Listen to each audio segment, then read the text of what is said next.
There's a new study by researchers from Ohio State University and Boston University, published by the National Bureau of Economic Research. And the authors of the study are Catherine Kaufman, Lucas Kaufman, and Keith Marzilli Erickson. And what their research indicates is that the true percent of the population that is attracted to their own gender may be 19%. 19%. Now, some of you might hear that and say, well, okay, that seems like a relatively straightforward number. And some of you might hear that and say, wow, that's actually higher than I thought. And the reason why this is interesting is because there was an article or a study in 1948 that estimated that same-sex attraction was 10% of the population. And since then, by and large, people have used that number as a benchmark, and people will say 10%. And there's also been other polls done on this over the years, and it's come back with much lower percentages of the population. So some polls had like 5%, some polls had as low as like 3% or 2%. And the reality is that while a lot of people might have thought, well, that's got to be the number because it says it there, that's not really true, because you always have to look at the methodology, and you always have to look at possible downsides of the way that the polls were conducted or the way the study in 1948 was conducted. And the reality is that the way they do the polls, they set it up so that a lot of people would have no problem just flat out lying because they're uncomfortable divulging personal information, you know, about themselves to a random dude who just called them on their phone to do a random poll.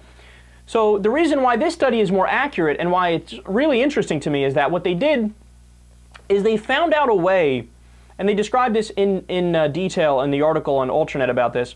They found out a way to really guarantee, and more importantly convince people in this study, that nobody would know their answers at all.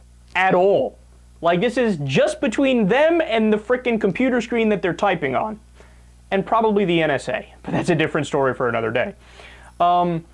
And so when you actually put the people at ease and you let them know, look, nobody's going to judge you in any way, shape, or form. This is literally not going to get to anybody else. It's just you. You're totally random as part of this thing here. Nobody can ever trace it back to you. When people really think that, then they're going to be honest. And what happens when people are honest? A lot more people are like, yeah, I'm attracted to the same sex.